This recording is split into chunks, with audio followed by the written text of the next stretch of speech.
Hello everybody and welcome back to my channel. With Valentine's Day fast approaching, I think it's only like 2 days away now, I thought I would come on here and talk to you guys about some of my favourite romance books because it is the season of love, so whether you're in a relationship or single, you can add these to your TBR and hopefully you'll be feeling all the lovey-dovey vibes. Don't forget to subscribe to my channel as well. We are nearly at 2,000 subscribers and I post weekly bookish content, so if that's what you like then definitely click that button. But without further ado, let's get into it. Firstly, I actually want to talk about a series, and this is one of my favourite romance series that I've ever read, which is saying a lot because I tend to love quite a lot of things and this is definitely up there. It's one that I always recommend. It's sports romance. The writer has the best banter between the characters and I've honestly fallen in love with everyone within this close friendship group, and it's just chef's kiss. And you probably may have guessed if you've seen some of my other videos or if you follow me over on TikTok, but this is the Windy City series. So there's currently 4 books out and they each follow a different couple. And the exciting thing about this series is that the 5th book, Rewind It Back, is coming, I believe, in like May time this year. I'm probably wrong, so don't take my word for it, but it's coming extremely soon. So it's the perfect time to delve into this series and be ready for the new release. I honestly loved every book in this series. I will say the first book, Mile High, was not my favourite. It's probably slightly more cringe than the rest of the series. If you don't like this one, please stick with it and read the rest. Now, each of these books follows a different couple, as I mentioned, and our main male characters are all professional athletes. In the first book, Mile High, Xanders is a professional ice hockey player. He has this image where he is this bad boy, he dates around. So when he meets Stevie, who is his flight attendant for the season, he automatically likes her. However, he's kind of scared that if he gets into a relationship that the hockey fans won't like him as much. So that's when we have a dilemma where they almost have to secretly date. They are just dating behind closed doors so nobody knows, and we're facing obstacles that way. Then in the second book, Ryan Shea, he is like the best point guard ever. He is a basketball player and he plays for Chicago as well. And he lives a very uptight life. He's kind of sick of people taking advantage of him. He struggled to find true connections growing up, obviously because he was so good at the sport. Many people used him for his image or his money. So when his sister's best friend, Indy, moves into his apartment because she's recently split up with her fiance and has nowhere else to live, he then has to learn to take in her crazy, colourful side. And honestly, these two were written in the stars. I adore them. This is most likely my favourite of the series, but it does change between another that I'm about to mention. But these two have a great story. It includes like fake dating because she wants to convince her old friendship group that she's happy and moved on from her ex, and then he also has to fake date her to impress his manager because he doesn't like the way that he doesn't seem like a family guy. So really recommend. There's quotes in this book that honestly I could just eat up and it's to die for. The third book, Caught Up, we are following a baseball player named Kai, and he actually has a young son. Basically, his ex dropped off the baby and was like, I can't do it, the baby's yours. So he has been a single dad for a while, and this book is the nanny trope.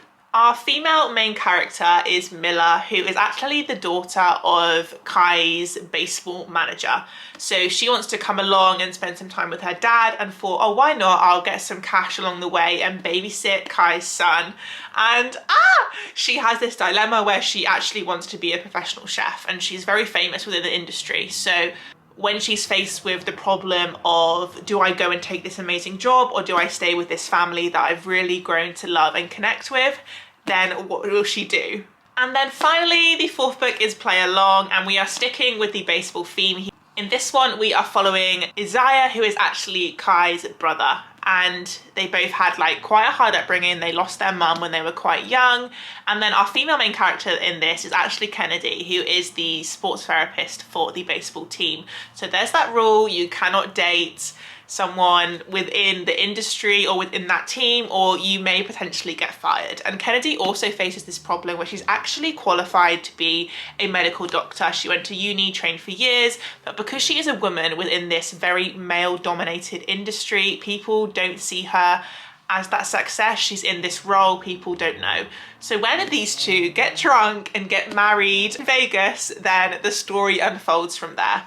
And the funny thing is, Isaiah has actually basically been in love with her for years. She was previously engaged, however, no longer is, and he finally gets his shot, but will it work out? I really hope I've convinced you to pick up the Windy City series, because honestly it's one of my favourite, and the found family in this, like the friendship group, is so close. We get regular little family dinners between them all where they all come together, so you will see your favourite couples popping up again throughout the whole series, and I just can't express enough how excited I am for the 5th book to come out soon. Now I feel like this wouldn't be a romance book recommendation video if I didn't mention the Queen, Alcy Silver. If you don't know, she has had some really popular series, and the one that I have read of hers is the Chestnut Spring series, and I'm in the middle of her other one, which is I think the Rebel Ranch series.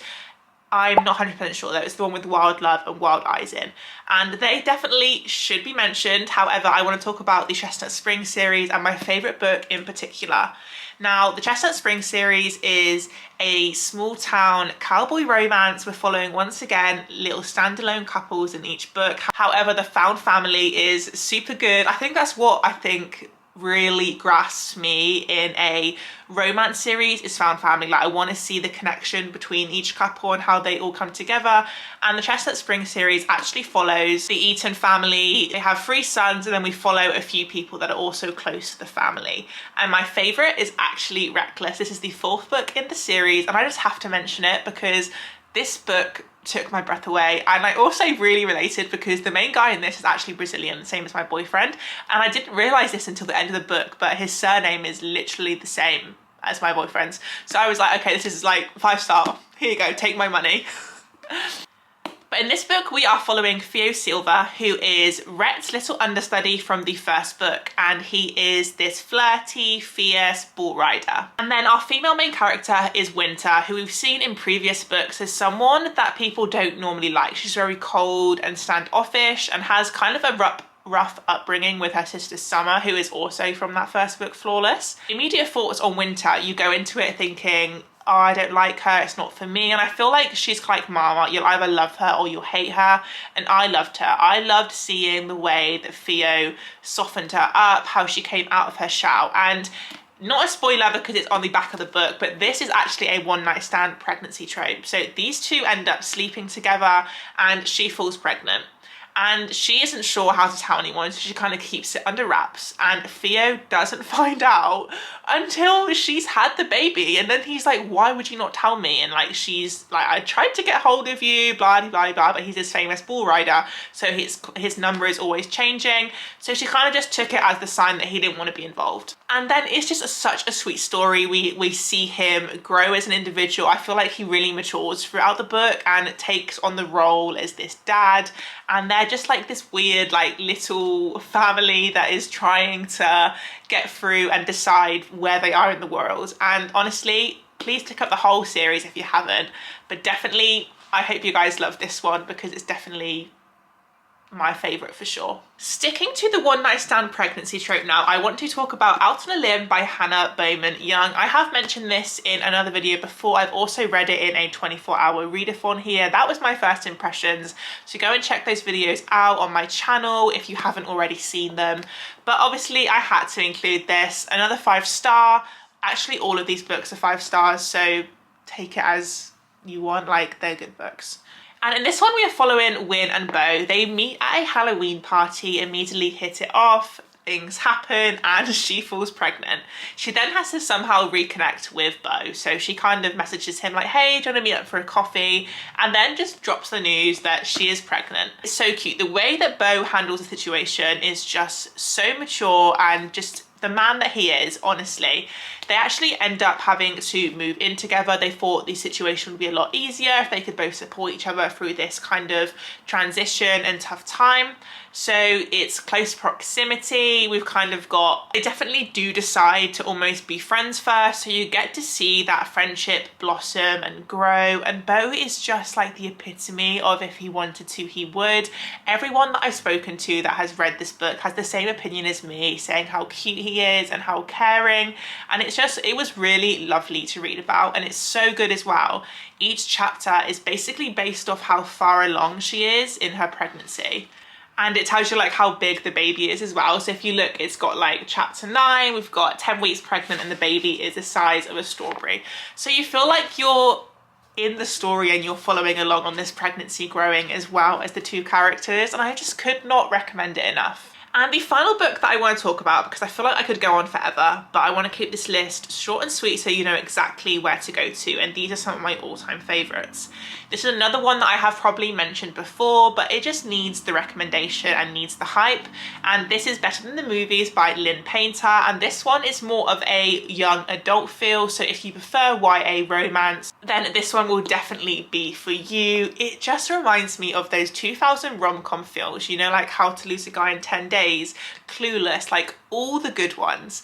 And this follows Liz and Wes, and they've grown up as neighbours, and Wes has always kind of teased and bullied Liz in a way.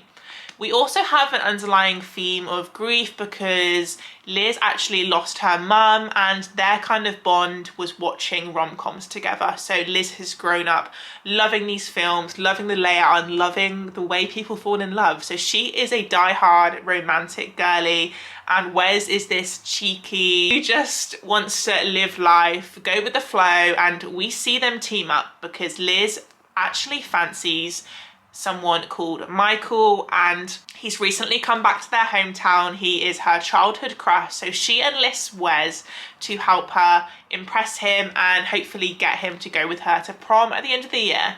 And from there we see Liz and Wes deciding whether are they friends, are they frenemies, or do they actually have feelings for each other. And it is just the cutest thing. There's so many good movies quoted in this book as well as good songs. Lynn Painter loves to mention a good like Niall Horan, Taylor Swift and One Direction, and I'm like, yes girl, that is right up my street.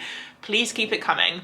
There is also a sequel to this book called Nothing Like the Movie, so once you have finished this one, if you like it, you can definitely go and pick that one up. So that is just a few recommendations for this romance Valentine's era, and I hope that when you pick them up you love them just as much as I do.